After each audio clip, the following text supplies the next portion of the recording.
script on masculinity. We're going way beyond beta. We're going way beyond alpha. Today, get ready for some insights that'll change the game on being a man. Hey, I made you wait. Hey, what's going on, nation? Good morning. Where's that button? There we go. There's the one I'm looking for. Good morning, nation. Welcome back to Mornings in the Lab, the morning loop. We are restarting the 5-day, we call it the loop here in the lab. That's right. You know the drill. This is an explicit show. Yeah, it's an explicit show. True story. So if that's not your thing, feel free to dip out. No, I didn't say put the Copenhagen. I didn't say dip into the Copenhagen, Richie Rich. I said to dip out of here if you are all into the offensive, explicit language we're going to drop here on the show today. But if you're sticking around, we'll dive into something big today. Oh, yeah. We are talking masculinity and relationships, and we're talking about how men can set up and be better partners. Oh, yeah. And we're talking about, we got brand new camera angles here in the lab this morning. So, hey, listen, there's a groundbreaking brand new study coming out of the University of British Columbia that's redefining what it means to be a man. Yeah. And hey, the guy's here. The guy's here. The guy might be in the lab with us this morning, Dr. John Olfie. Forget about alpha. Forget about beta. We're talking about 3 new categories of masculinity here in the lab this morning. And trust me, we are going to get deep here this morning. And like I said, we even got the guy coming here, hanging out this morning, Dr. John Olfie from University of British Columbia. Plus, you need to stick around for Morning Loop Reloaded. Yeah, we are going to redefine the throne. Yeah, true story. The throne being redefined this morning, the new definition of the throne coming up on the Morning Lap, on the Morning Loop Reloaded. Men, I'm telling you guys are going to thank me for bringing this to light. You're going to thank me for leaning into some of the women's magazines that still exist in the world today, Cosmopolitan, Women's Health, all those kind of stuff. I was doing some reading over the weekend. I'm like, aha, we need to talk about that here today on the show. So that's going to be the idea. Of course, I got my team with me today. That guy over there. I got John Anderson sitting over there. I got C. Marty Fitz sitting over there. And of course, producer Flynn's over there and producer Jimmy. Well, he's just back over there. So we got the whole team bringing us in here. Let's bring them all in the. Let's bring everybody into the lab here this morning.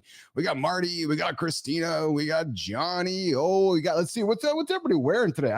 I'm working on these new buttons here today. So let's see here. Prime button. There we go. We got Tina all in black on black. We got Johnny in black hat, white, nice shirt, and we got Marty in the green shirt. Is that green there, Johnny? And we got the red headphones for Christopher Martin here today. So how is everybody this morning? I'm just booming here with energy this morning. What's going on? First thing I notice is look at that hat that you've got on, brother. What are we, twins What's that? today? Look at that hat that you got. Are we twins today?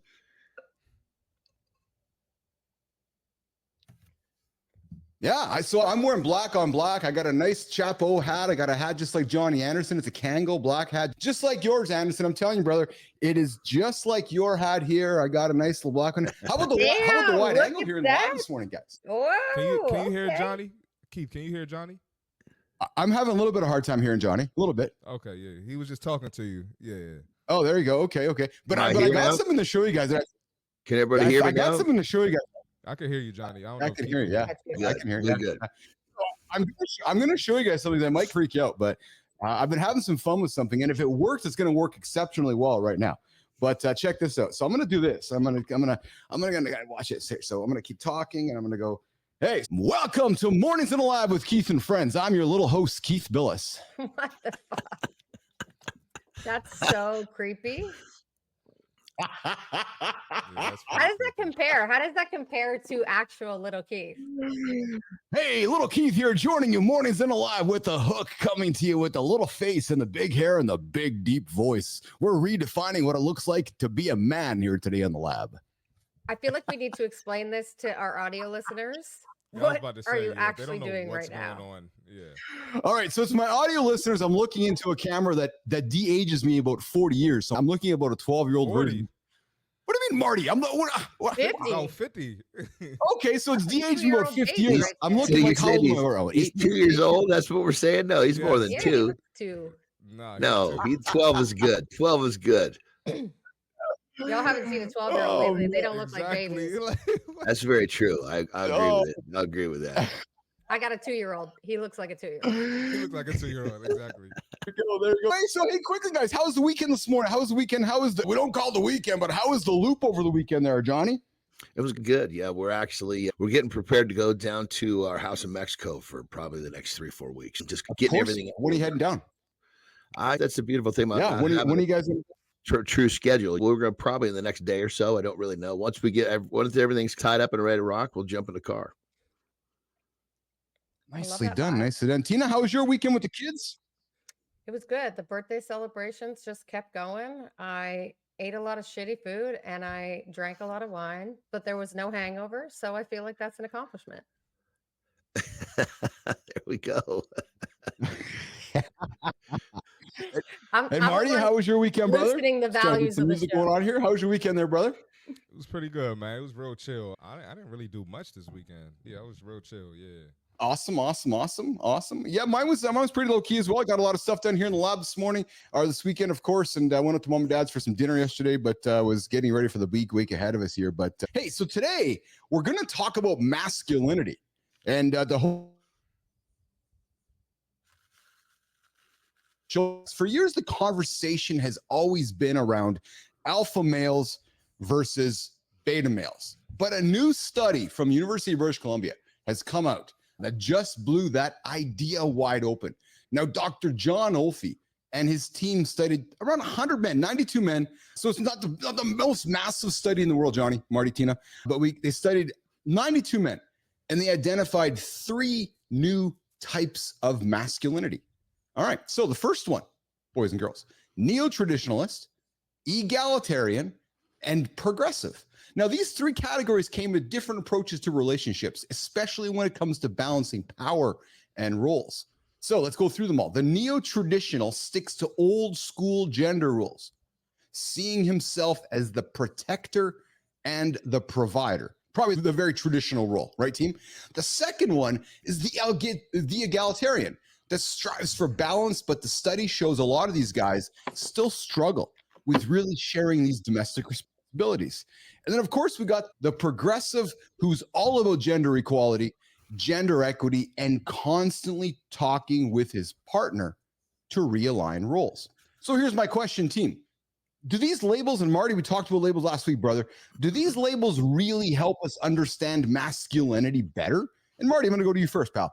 Or are they just putting new boxes to men to live in? So Marty, you first and John coming to you second. Marty, what's your thoughts on this whole redefining boxes around men? I'm not really a fan of it. I feel like a man should be able to do certain things, stand for certain things, have certain values and morals. Putting it in a box like that, I'm not crazy about it, but I understand it because we are all different, but just be a man. Just be a good man. Handle your business. Take care of business. Johnny, what's your point of view on these new definitions of men? Johnny.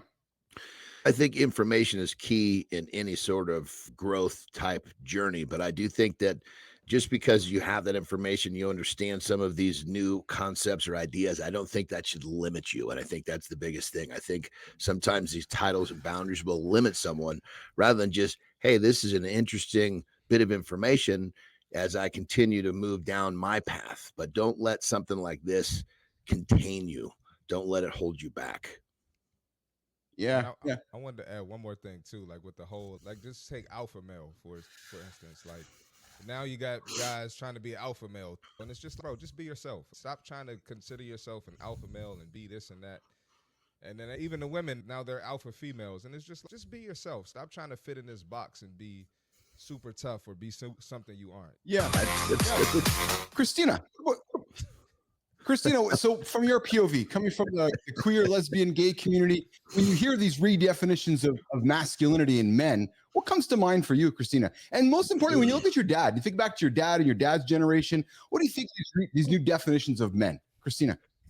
Yeah, to me, it is limiting. I think the purpose of it is because we've had these conversations and these stereotypes for years and years that have defined men or male or masculinity as hyper toxic. And so I get the value of it, of like why you want to change that narrative. I think there's other ways to change that narrative. I think a study that only has 110 people, also there's a lot of work to still be done there. So we don't want to take this at face value. But to me, I think, sure, absolutely, let's redefine what it means to be male. I grew up with a dad who was incredibly sensitive, incredibly like a dad of three, wonderful in all ways, shapes, or form. I always talk about how I won the lottery with my dad, and in a lot of ways would be defined as like an alpha male who can get his shit done in the boardroom. But also, my favorite thing ever was meeting people that worked for him and saying he always made us think that we were the priority. He always listened to us. He always took his time to learn his name. So this is not a generational thing. This is something that we can define otherwise. But I think, yeah, let's do some redefining because it needs it. One more thing I think that we should add into this whole thing, this topic, is that, granted, this is great, this conversation. There's these new different definitions, whatever you want to call it. But I think what people really need to focus on, rather than trying to fit into one of these molds, fit into being yourself all the way. Literally think about, don't contain yourself by a label or a boundary. Learn to be unapologetically yourself. Yeah, absolutely. Learning how to live unapologetically yourself is certainly a key. Kristina. Yeah, and I think You're going to say it'll something, be Kristina? interesting. Yeah, I love the idea of being unapologetically yourself. I think a little bit of this comes down to that idea of the Flux era, being like, I don't give a shit, and I'm going to own who likes me and who doesn't. I talk about this all the time. I talk about who I am openly because I want to connect with those who will connect with me, and I want to fucking repel those that won't connect with me. Don't waste my time. Don't waste yours. Get the fuck out of my way. And there's nothing wrong with that. That's right. That's right. Nothing wrong with that. Invite who you want in your circle and invite those who don't want to get in your circle, get out of the circle. But hey, let's do this.